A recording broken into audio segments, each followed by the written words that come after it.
afternoons here, and I don't mean the Euro this week.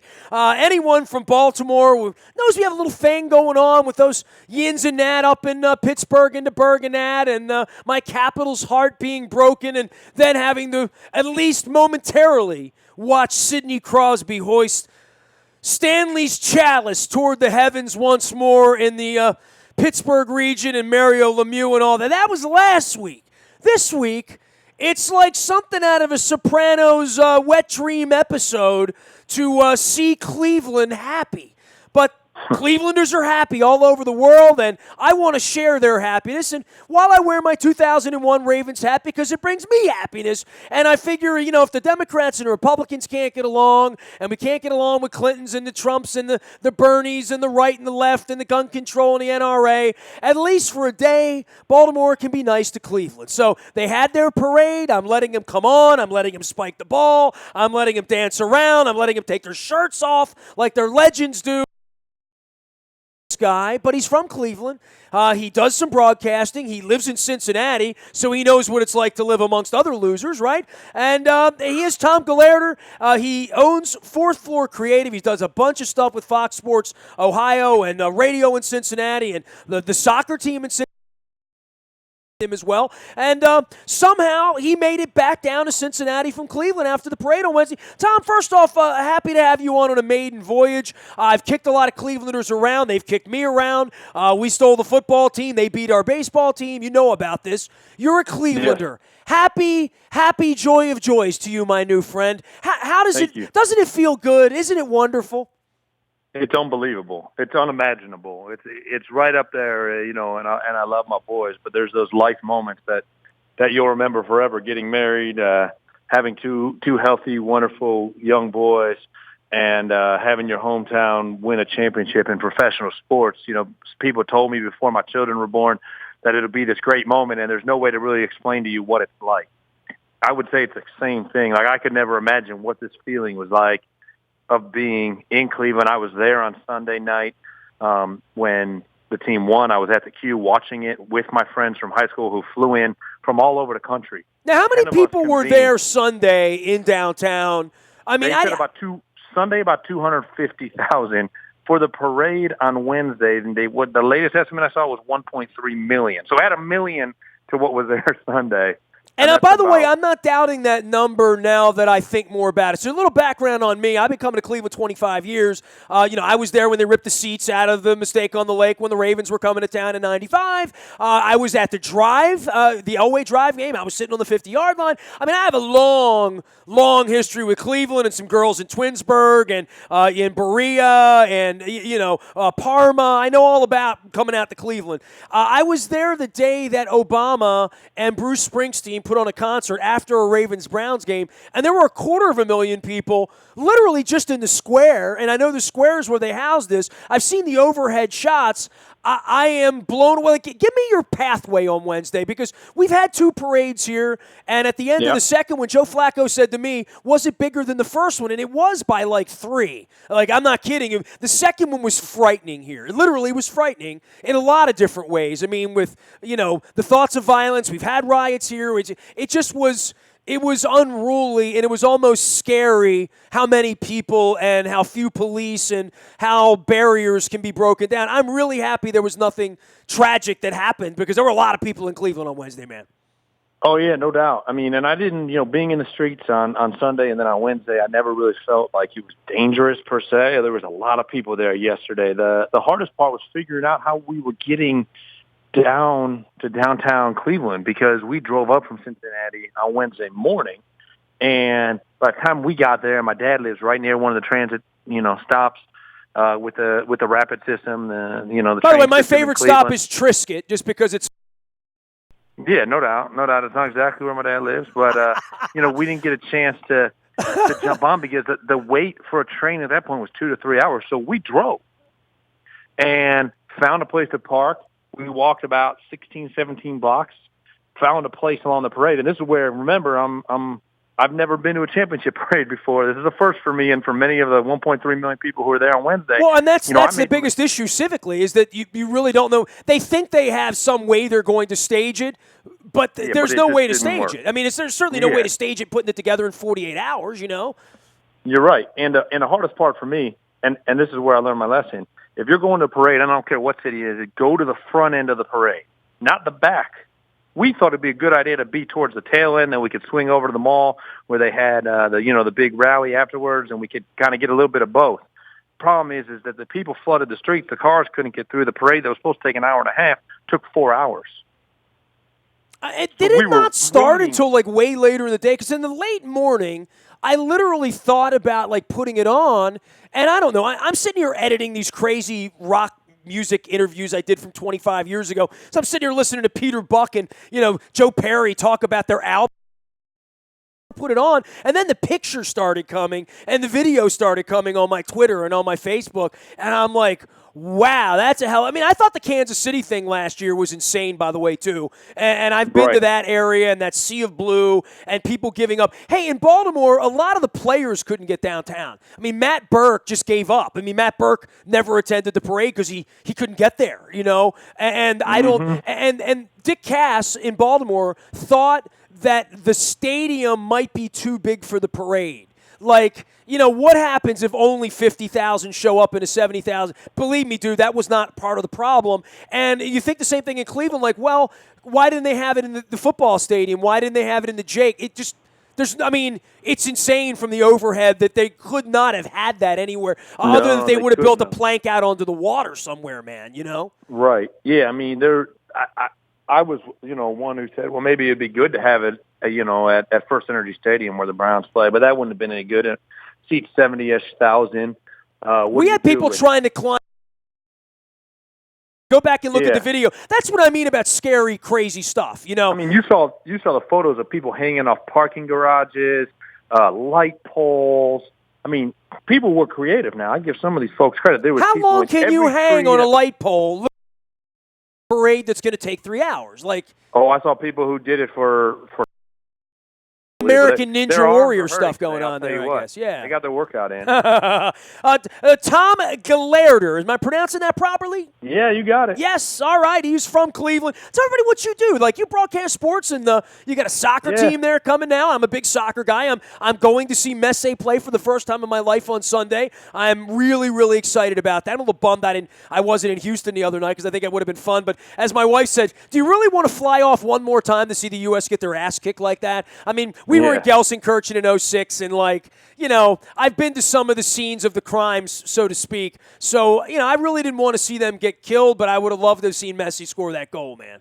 Oh, that goal was unbelievable. We're talking about a world-class strike and putting it in absolutely the perfect place. There's not a goalkeeper in the world who could have saved that ball, and that's why he is, if not the best, one of the best in that sport. And that's what makes the sport so beautiful. There's a new USL team in Cincinnati with very big MLS aspirations, an owner that can get them to that point, and I think a front office who can do that as well. And I've been lucky, not only for my company to be involved in the video production side of things for them and producing all their on-demand content multimedia-wise for their website, but also to be named the first ever play-by-play voice for the franchise. So I've been doing all the home matches this year, and the club's playing really well. That's FC Cincinnati? Where y'all play?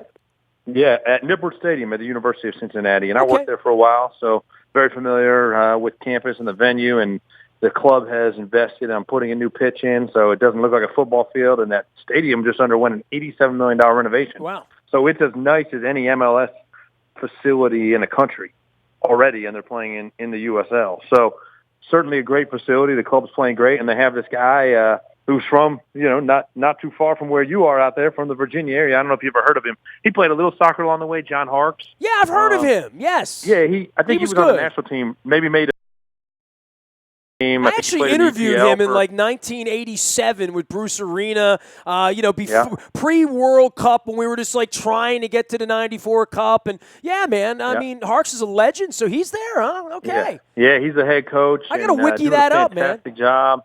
Nice. Yeah, Harkes is, he'd been looking for the right opportunity to break into coaching. This is his first head bringing his team together. And, they've had so much success, people forget they're an expansion franchise, and they're in third place in the conference.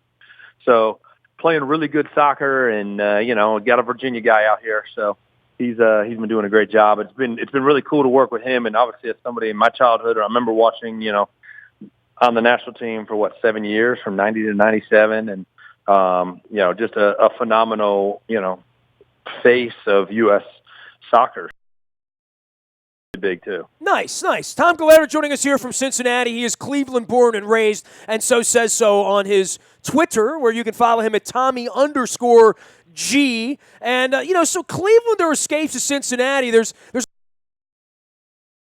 make here right now, right? But but for the Cleveland experience, and for Cleveland fans and I have so many friends this week that are so happy, and I'm just letting them ramble on the air about it, because they do check in during Browns weeks and those sorts. You're Browns up and Indians up. The Indians are okay. Now the Browns are a whole different story, but they're in first place. But the Cavalier thing was set up to be the dagger. I mean, again, I was there at the Drive game. Ozzie Newsome has come here and built a legend. We stole your football team. There's a picture of Art Modell over my shoulder right now. I've gotten to write 2 books about your former football team coming here and winning championships, and Ray Lewis and John Ogden and all of that other stuff. And we've had 2 parades, and all of that. It's still, for me, every person I saw on the parade, because in general, I don't go to parades. I don't like the St. Patrick's Day parade and the community. I've been the Grand Marshal of parade. I'm not a parade guy, but these are different. Expect it to be, and then when it goes off, it really Disney World-ish, right? Kind of, sort of. Oh yeah, no doubt. I mean, it was. In some ways, I don't think you can call it controlled chaos. It was just chaos. When you have that many people in downtown, when you think about Cleveland as a city, the population's around 400,000 people in the city of Cleveland, and there was 3 times that at the parade. That's pretty remarkable when you think of all the people who were crammed into Cleveland on Wednesday. But now, where were you during the parade? Because I've heard that once you got in, you were wherever you were, and if you were at the corner in front of the Walgreens, that's where you were kind of staying, right? Yeah, that's right. We were over by City Hall. Okay. Kind of towards the end of the parade. Like I said, my rookie parade mistake, folks. Try to go to the front end of the parade, not the back end, so you can see all the people you want to see early on.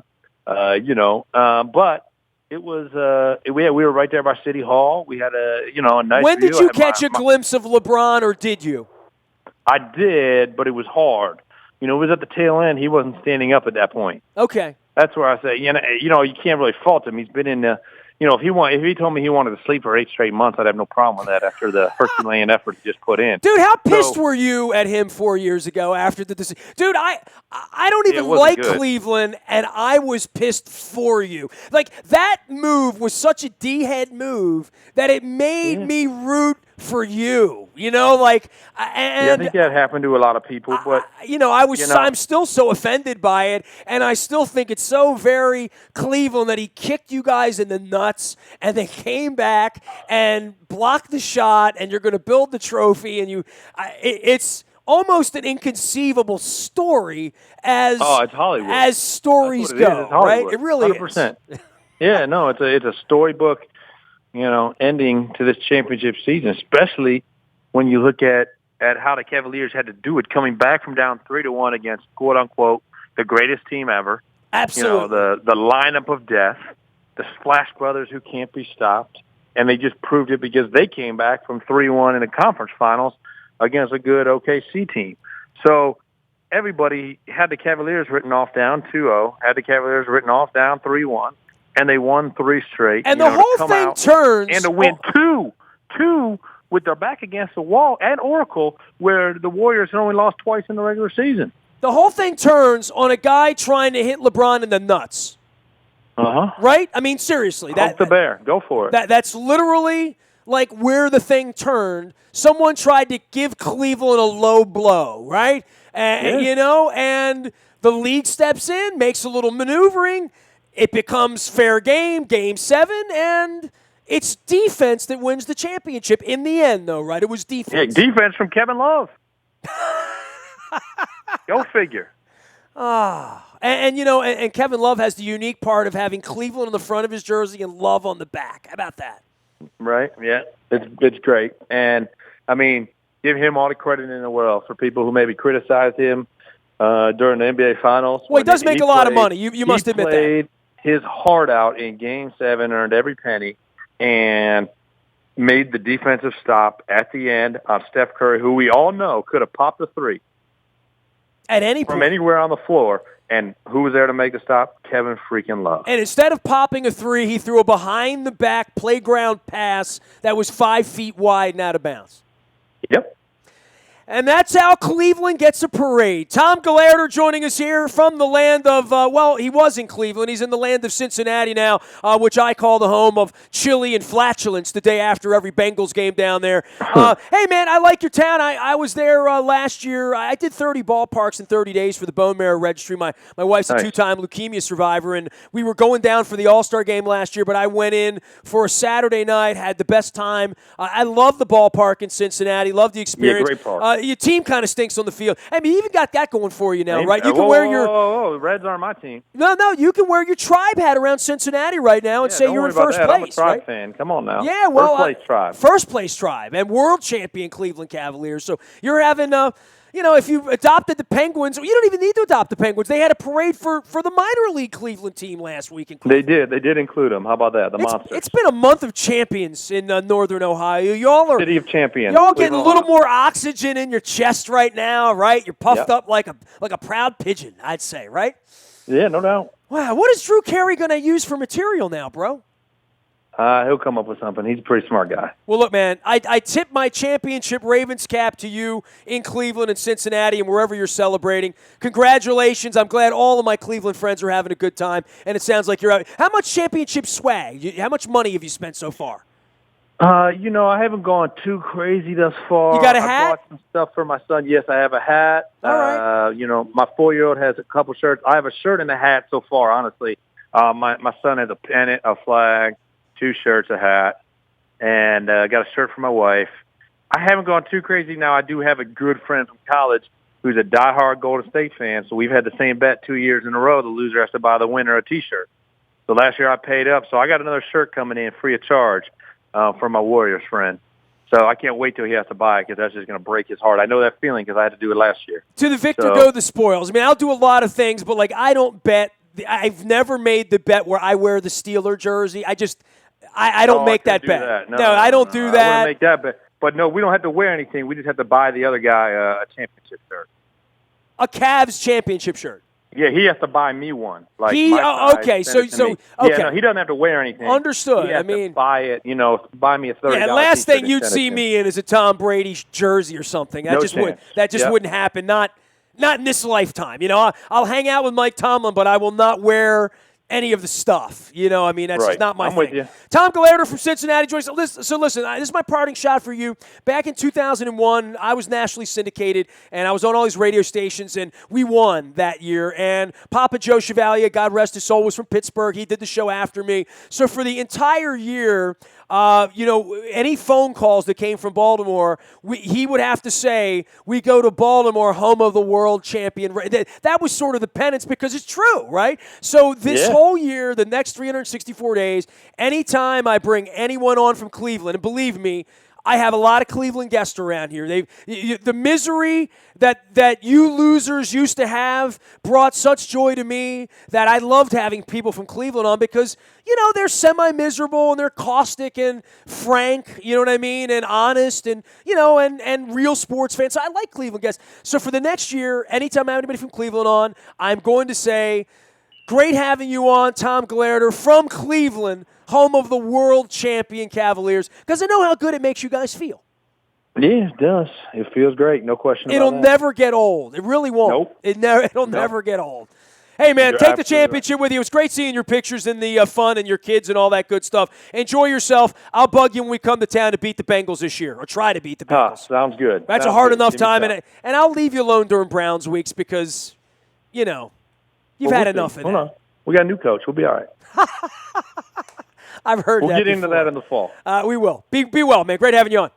All right, take care. Thank you. You got it. Tom Gallardo. You can find him out on Twitter at Tommy_G from the land of Cleve in Cincinnati. He has escaped those folks, much like that Steeler fan down the street from you. They've escaped those folks. You can find me out in the Bahia Toyota Audio Vault 24 hours a day from anywhere in the world on your mobile device by downloading the TuneIn Radio app. We're also broadcasting live in high definition out on Facebook Live as well as on our YouTube WNSTV channel. Every morning, our WNST morning newspaper comes to you via your email, and it comes to your email inbox free of charge, and it's powered up by Planet Fitness and planetfitness.com. You can learn more at Planet of Triumphs. Get some inspiration out there as well. Last but never least, breaking news happens first on the WNST Tech Service. That is brought to you by our friends at Coons Ford of Security Boulevard.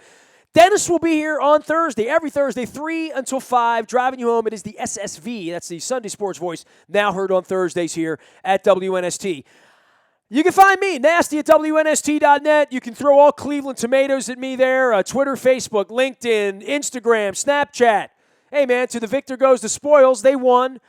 I'm letting them brag a little bit and have some fun before the Browns start to play. We are WNST.net AM 1570 and WNST Towson, Baltimore. And we never stop talking Baltimore sports.